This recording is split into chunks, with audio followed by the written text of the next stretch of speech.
There are times I feel like I should put a disclaimer up at the start of my videos, reminding people that just because I propose an idea doesn't necessarily mean I personally like that idea. Now sure, sometimes I do just give my own opinions and say how I would have done things differently based on the fact that I'm a huge Star Wars fan. But more often than not when presenting a theory, I try to keep the Disney Lucasfilm perspective in mind and ask myself, is this something they'd really consider for a Star Wars movie?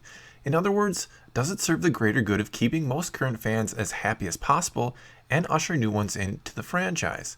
And not only does it make them short-term profits, but long-term profits as well. Because keep in mind that Star Wars is a $4 billion investment for Disney, one they want to see returns on not just in the short term, but for years and decades to come. And if you don't think Disney has a team of analysts somewhere telling them the best way to handle Star Wars and to maximize profits from it for years to come, you're kidding yourself. Every decision made about Star Wars, especially here in the early years of Disney's reign, is carefully weighed and considered. And at the end of the day, Disney answers to the shareholders like any other publicly owned company. And many of those people don't give a damn about who Rey's parents are, if Luke is going to be a broken man or not, or if Kylo Ren will ultimately be redeemed. They just want to make money off Star Wars. And look, with all that said, I'm not really trying to paint Disney as bad guys that only care about making money off of Star Wars, even though, at the end of the day, that's what it's all about for them. Still, so far at least, they seem to be handling it with a great deal of respect and haven't immediately announced a slew of movies and TV shows and turned it into what the Marvel Cinematic Universe is becoming, where we'll have 3 movies from it this year alone, not to mention a couple Netflix series and a few new television series coming too. And I'm not saying that doesn't work for the MCU, I just can't imagine a year where we get 3 Star Wars movies, 2 Netflix series, and a bunch of shows on cable and regular TV. I'm honestly not sure if that sounds like heaven or hell. But the simple truth here that I'm trying to get to is that Disney is ultimately going to do what's best for them with Star Wars while still trying to keep the fans happy.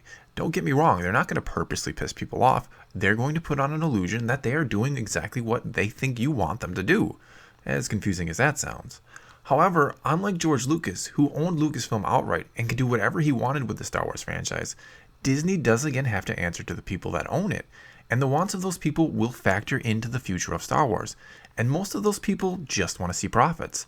This is something, like it or not, that will always have to be kept in the back of your mind when trying to figure out the direction Star Wars will go into in the future. Anyway, I've been saying for a while now that Disney is going to do something to change Star Wars, to really make it their own. That in the future, it won't be the prequels and original trilogy that separates some fans, but rather the pre- and post-Disney era. And some of you might then ask, why mess with a formula that works? Look at The Force Awakens. It was a total throwback to the original Star Wars, and it shattered box office records. They don't need to change anything about Star Wars, and whereas I, the fan, completely agree with you, that side of me that looks at it from Disney's perspective disagrees. Because if The Last Jedi is little more than a throwback to the original Star Wars, and plays out beat for beat much like The Empire Strikes Back did, people aren't going to be amused and entertained by the nostalgia factor anymore. They're instead going to be upset that all you've done is repackage the original trilogy and fed it back to them. And I think that what The Force Awakens really accomplished, or tried to, was to tell fans that, yes, we understand what Star Wars is. We respect it and its origins, so trust us with the direction we're taking it in the future. Now recently, as you may have heard, there was a Japanese leaflet that said, loosely translated, that the biggest or most shocking reveal or moment in the history of Star Wars was coming in The Last Jedi. How true that is can certainly be debated. But assuming such a monumental moment or reveal is coming, why would Disney ever let that slip? You'd think that news would be their biggest kept secret ever. Because if you really want to surprise someone, you don't even tell them a surprise is coming. Also, why such a name as ominous as The Last Jedi for Episode 8? And why have a trailer where Luke is apparently talking about the Jedi needing to end? Sure, it could be a whole lot of misdirection, or it could be them hinting at something really big coming in this movie, and they're worried about how people react to it, so much so that they're getting them ready in advance, almost like they want to soften the blow. Because if you go into this movie having no clue everything is about to change, you might hate it when it does. But if you go into it wondering and curious about just what that change might be, you're more prone to accept it and maybe even like it. Well, that's probably how they think anyway. But what could that big change possibly be? Well, I think a lot of people are thinking too small when it comes to what the name of Episode 7 really means. And when this trilogy is all said and done and everything is revealed, we're going to realize that The Force Awakens doesn't just mean that Rey, and maybe Finn, have been awakened. It means the Force itself has been awakened, and it's something bigger and much different from what we've ever been led to believe before. Luke's line in the teaser trailer from The Last Jedi pretty much confirms it.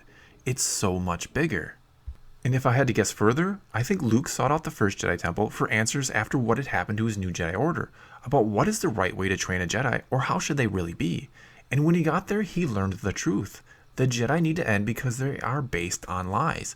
I think the first Jedi learned some great and maybe terrible truth or secret about the Force. Or maybe they did something unintentionally that had disastrous consequences and then hid that secret. They then based their ideals off of lies and passed them down for generations, and maybe even leading to this constant struggle of good versus evil that has plagued the galaxy for countless generations, the one Maz Kanata spoke of in The Force Awakens. And speaking of the battle of good versus evil, perhaps when the first Jedi discovered the Force, there was no such thing as a dark side and a light side. There was just the Force. And something they did changed all that and separated this one thing into two separate aspects. That could maybe be what they did unintentionally, or maybe they did it on purpose in hopes that no one would ever be able to master it in its entirety. Though the existence of something like the Bendu seen in Rebels may contradict that last part. However, maybe the Bendu was one of the very first Force users and predates the Jedi and whatever they did to separate the Force. After all, he didn't seem to be a big fan of either the Sith or the Jedi. He was also quite powerful, as seen in the Season 3 finale of Rebels. And before you go to the comments and tell me that the old you explained the history of the Force and where the Jedi and Sith both came from, keep in mind that none of that is canon anymore, and can, and likely will, be completely changed. Everything set before the Phantom Menace is now open to be changed and rewritten as they see fit to tell the story however they want to tell it going forward. Again, I'm not saying I like it or agree with it, but that is the simple truth.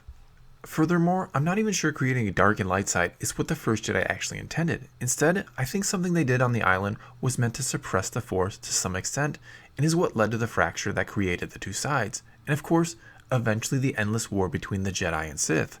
That suppression also, for lack of a better way of putting it, has led to buildups of light and dark side energy pockets throughout the galaxy, which means it's responsible for the light side nexus at the center of Jakku, where Rey comes from, as well as the dark side power that exists out in the unknown regions, which is probably where Snoke comes from. And these huge pockets of light side and dark side energy are things we learned about in the Aftermath book series, in case you're wondering where I'm getting it from.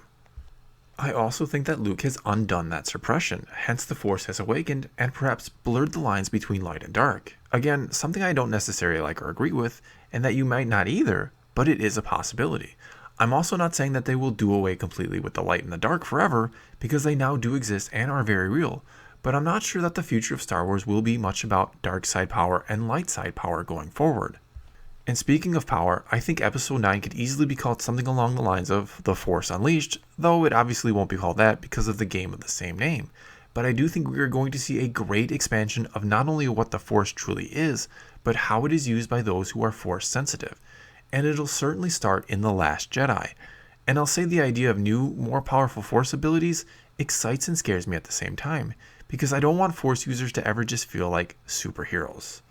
Now, you might hate some of these ideas, you might love them, or you might be completely unsure, but I'll again remind you, or reassure you, that I of course could be dead wrong with all of this. However, a change is coming to Star Wars, that I'm positive of. What that change will be exactly is open for debate, but it will lead to an expansion of just what Star Wars is about, and likely what the Force truly is and how it works.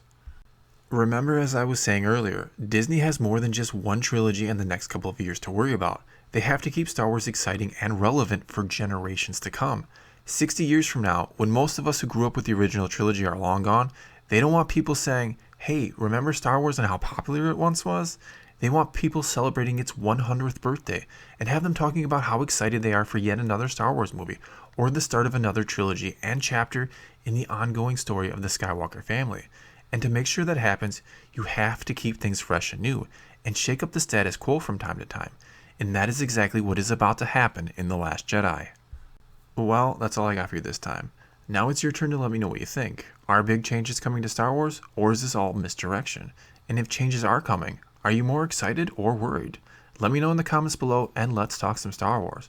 Also, if you liked this video, check out some of my other ones, or go ahead and subscribe. If you've already done that, then thank you so much for your continued support. If you want to know when I upload new videos, hit the notification button, or just follow me on Twitter. And as always, thanks for watching.